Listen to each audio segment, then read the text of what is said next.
Tu me veux pour combien d'heures? 1 heure coûte combien? Avec pipe ou sans pipe? Avec pipe c'est combien?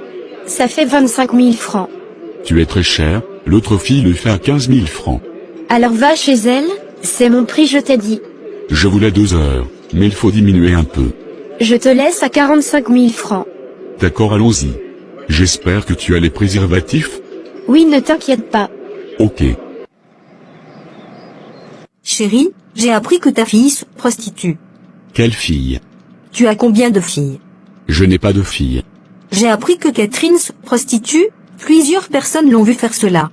Tu dois faire quelque chose, après tout c'est ta fille. Ceci n'est pas mon problème, je l'ai barrée de ma vie.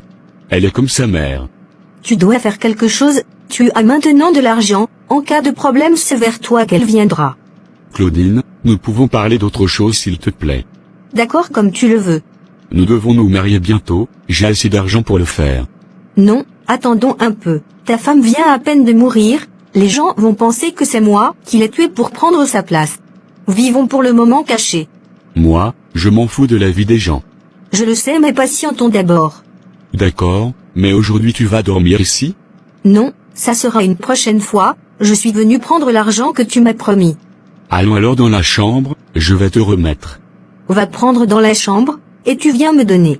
J'ai vu mes règles hier, je ne peux pas coucher avec toi aujourd'hui. Si tel est le cas, pourquoi tu es venu alors? Fallait m'informer à l'avance, on allait mettre le rendez-vous pour une prochaine fois.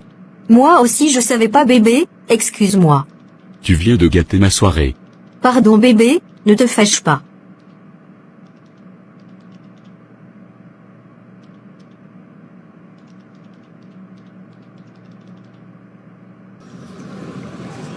Bonjour chers téléspectateurs et téléspectatrices. Bienvenue dans votre émission, On en discute. Aujourd'hui, nous recevons sur notre plateau, Monsieur Alfred, chef d'entreprise et candidat aux élections législatives. Monsieur Alfred, bonjour et bienvenue sur notre plateau. Bonjour madame, c'est un plaisir pour moi d'être là.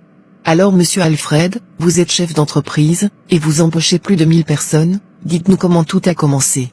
Plusieurs le savent, je viens d'une famille pauvre. Pour arriver là où je suis aujourd'hui, j'ai dû travailler très fort, j'ai beaucoup souffert, il arrivait parfois de marcher des kilomètres et des kilomètres. Mais j'avais une chose en tête, comment faire pour réussir, comment enlever mes parents de la pauvreté, et comment offrir une meilleure vie à mes futurs enfants.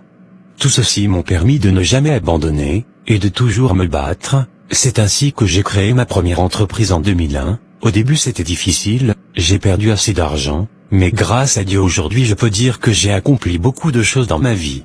Vous avez un parcours très inspirant, dites-nous pourquoi avez-vous décidé de vous lancer en politique, et de vous présenter aux élections législatives. J'ai décidé de faire la politique, parce que le peuple souffre de l'injustice de nos dirigeants, le coût de la vie devient de plus en plus cher, la population a faim, elle n'arrive pas à se faire soigner, les parents n'arrivent plus à scolariser leurs enfants. Face à toute cette injustice, j'ai décidé de me lancer en politique pour pouvoir changer les choses, car j'ai été pauvre, et je sais ce que ça fait d'être pauvre. C'est pourquoi, je demande à tout le monde de voter pour moi, afin que je puisse apporter leur voix dans les instances de décision. Je veux être la voix de ce peuple, et avec moi beaucoup de choses vont changer.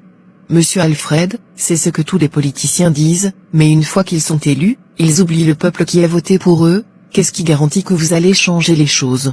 Madame, malgré que je n'étais pas encore dans la politique, mais chaque mois je partage des denrées alimentaires à des milliers de familles dans cette ville, je paie la scolarité de milliers d'enfants, et je mène beaucoup d'actions sociales en faveur des personnes en difficulté, donc être élu comme un député me permettra de faire encore beaucoup plus mieux. C'est très bien Monsieur Alfred, mais certains de vos adversaires politiques disent que vous faites du blanchiment d'argent, et que tout votre argent ne provienne pas de vos activités, et aussi que vous êtes un prédateur sexuel et plusieurs jeunes filles témoignent que vous avez abusé d'elles. Qu'est-ce que vous avez à dire à propos de cela? Madame, ce sont juste des allégations afin de salir ma réputation, ceux qui me connaissent savent réellement qui je suis, si ces personnes ont des preuves de ce qu'elles avancent, qu'elles emmènent. Merci Monsieur Alfred, d'avoir répondu à nos différentes questions. Quel est votre mot de fin? Je vous remercie également. Pour terminer, je dirai à la population de me faire confiance, en allant voter massivement pour moi ce 28 novembre, je suis l'homme du changement et celui qu'il leur faut. Je dirai également à tous mes adversaires politiques d'arrêter de s'attaquer à ma personne, j'aimerais qu'il s'attaque à mon programme. Je suis là aujourd'hui où je suis parce que j'ai travaillé très fort, je suis une personne honnête, et je suis du côté du bas peuple. Merci monsieur Alfred. Téléspectateurs, téléspectatrices, c'est la fin de votre émission. Rendez-vous la semaine prochaine pour un nouveau numéro. Pour l'instant, portez-vous bien. Vous avez répondu comme il fallait à toutes ces questions. Mais, il y a quelque chose qui m'inquiète. Quelle chose? J'ai peur qu'il passe par votre fille pour m'atteindre. Si votre fille témoigne contre moi, la population ne me fera plus confiance, les féministes pourraient se saisir de ce dossier, et je me retrouverai en prison. Qu'est-ce que nous devons faire? Monsieur Robert, vous savez, en politique on ne tue pas, mais plutôt on écarte les obstacles. Votre fille est un obstacle, nous devons l'écarter, je te laisse t'en charger. Nous devons le faire le plus vite. Vous savez où elle se trouve? Non, mais je peux la retrouver. Si vous la retrouvez, tuez-la. Je n'ai jamais fait cela, ce que vous me demandez c'est compliqué. En décidant de vous engager à mes côtés, vous devez vous attendre à tout, c'est toujours comme ça en politique. D'accord, je verrai. Monsieur Robert, le plus tôt sera le mieux. C'est compris. Autrefois, tu m'as dit que tu as vu ma fille. Non, j'ai dit que les gens l'ont vue se prostituer. Tu peux m'aider à la retrouver s'il te plaît. Tu as enfin changé d'idée. C'est très bien, après tout c'est ta fille. Aide-moi à la retrouver très vite, c'est très urgent. C'est bizarre, y a-t-il un problème? Non, il n'y a pas de problème, je veux juste la rencontrer, et fais la paix avec elle. D'accord, si tu le dis.